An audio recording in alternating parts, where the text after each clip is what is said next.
Good morning friends. ಇವತ್ತು December 19, 2025. So ಇವತ್ತಿನ market rate ಬಂದುಬಿಟ್ಟು 2700ರಿಂದ 2800 ರೂಪಾಯಿ ನಡೀತಾ ಇದೆ. 2700, 2800 ನಡೀತಾ ಇದೆ ಆ್ಯಕ್ಚುಲಿ. ಸೊ ನಮ್ಮ ಕಡೆ ಒಂದು 100 ರೂಪೀಸ್ ಜಂಪ್ ಆಗಿದೆ ಇವತ್ತು.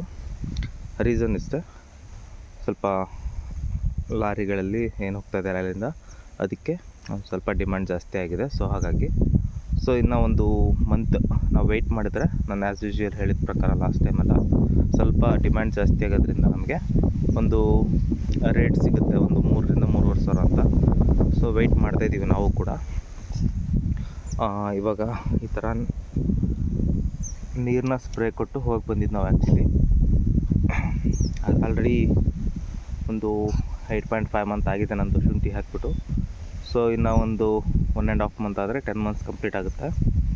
ಸೊ ಈ ಸಂದರ್ಭದಲ್ಲಿ ನೀರನ್ನು ಜಾಸ್ತಿ ಕೊಡೋದ್ರಿಂದ ಅಥವಾ ನೀರನ್ನು ಕಡಿಮೆ ಕೊಡೋದ್ರಿಂದ, ಎರಡೂ ಕಾರಣದಿಂದನೂ ರೋಗಗಳು ಬರ್ತವೆ. ಒಂದು, ಕಡಿಮೆ ಆದರೂ ಬೆಲ್ಲದ ರೋಗ ಬರುತ್ತೆ, ಜಾಸ್ತಿ ಆದರೆ ಮಂಡಕ್ಕಿ ಹುಳುಗಳು ಬೇಗ ಮೇಯ್ತವೆ. ಸೊ ಹಾಗಾಗಿ ಒಂದು ಹದದಲ್ಲಿರಬೇಕು ನೀರು, ಜಾಸ್ತಿ ನೀರು ಕೊಡಬಾರ್ದು. ಸೊ ಅದರಿಂದ ನಿಮಗೆ ಒಂದು ರೋಗಗಳನ್ನು ತಡಿತಕ್ಕಂತಹ ಒಂದು ಇದಿರುತ್ತೆ.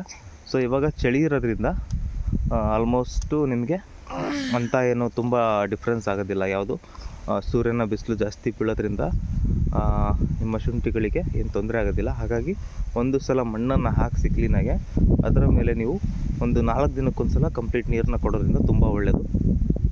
ಸೊ ಇದೊಂದು ಮಾಹಿತಿ.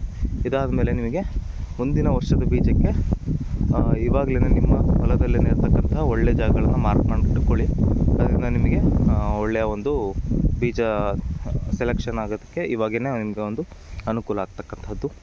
ಸೊ ಇದನ್ನು ಬಿಟ್ಟು ಹೆಚ್ಚಿನ ಮಾಹಿತಿಗಾಗಿ ನೀವು ಏನಂತಂದರೆ, ನೆಕ್ಸ್ಟು ನಾವೊಂದು ವಿಡಿಯೋದಲ್ಲಿ ಮಾರ್ಕೆಟಲ್ಲಿ ಯಾವ ರೀತಿ ಕಂಪ್ಲೀಟ್ಲಿ ನಮಗೆ ಫ್ಲಕ್ಚುಯೇಷನ್ ಆಗ್ತಾಯಿದೆ ಈ ವರ್ಷದ್ದು ಅನ್ನೋದ್ರ ಬಗ್ಗೆ ಸ್ವಲ್ಪ ಮಾಹಿತಿ ತಿಳ್ಕೊತಾ ಇದ್ದೀನಿ.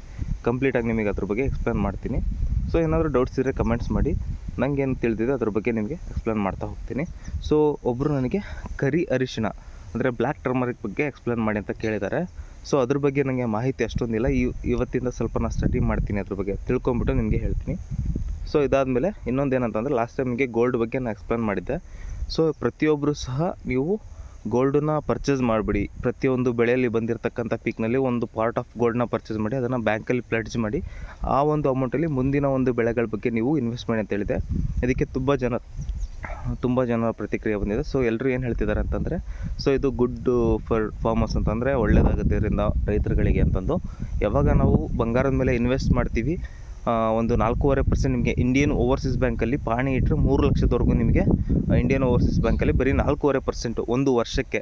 ಸೊ ನಿಮಗೆ 1 ಲಕ್ಷ ನೀವು ಸಾಲ ತೊಗೊಂಡ್ರೆ 4,500 ಮಾತ್ರ ಬಡ್ಡಿ ಕಟ್ತಕ್ಕಂಥದ್ದು. ಬೇರೆ ಬ್ಯಾಂಕಲ್ಲಾದರೆ 7 ರಿಂದ 9% ಅಂದರೆ 7,000ರಿಂದ 9,000 ಕಟ್ಟಬೇಕು.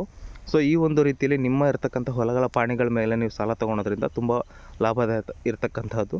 ಸೊ ಹಾಗಾಗಿ ನಿಮಗೆ ಆದಷ್ಟು ಜಾಗರೂಕತೆಯಿಂದ ಯಾವ ಒಂದು ಬ್ಯಾಂಕಲ್ಲಿ ನೀವು ಸಾಲಗಳನ್ನು ಮಾಡಿದರೆ ನಿಮಗೆ ತುಂಬ ಹೆಚ್ಚಿನ ಲಾಭ ಇದೆ, ಅನುಕೂಲ ಇದೆ ಅನ್ನೋದನ್ನು ತಿಳ್ಕೊಂಬಿಟ್ಟು ಅದರ ಒಂದು ನಿರ್ಧಾರ ತಗೊಂಡು ಆ ಒಂದು ಬೇಸಿಸ್ ಮೇಲೆ ನೀವು ಸಾಲಗಳನ್ನು ಮಾಡಿನೇ ಮುಂದಿನ ಒಂದು ಬೆಳೆಗಳನ್ನು ಬೆಳೀರಿ. ಜೊತೆಗೆ ಬೆಳೆ ವಿಮೆಗಳನ್ನು ಕೂಡ ಖಂಡಿತವಾಗಿ ಮಾಡ್ಕೊತಾ ಬನ್ನಿ. ಇದರಿಂದ ನಿಮಗೆ ಆರ್ಥಿಕ ಸಂಕಷ್ಟದಿಂದ ಹೊರಗೆ ಬರ್ತಕ್ಕಂಥ ಎಲ್ಲ ಒಂದು ಸಲಹೆಗಳು ಕೊಡ್ತಾ ಇರ್ತಕ್ಕಂಥದ್ದು ನಾನು. ಓಕೆ, ಏನಾದರೂ ಡೌಟ್ಸ್ ಇದ್ದರೆ ಕಮೆಂಟ್ ಮಾಡಿ. ನನ್ನಿಂದ ಎಷ್ಟು ತಿಳಿಯುತ್ತೆ ಅಷ್ಟು ನಿಮಗೆ ಆನ್ಸರ್ ಮಾಡ್ತೀನಿ. Thank you.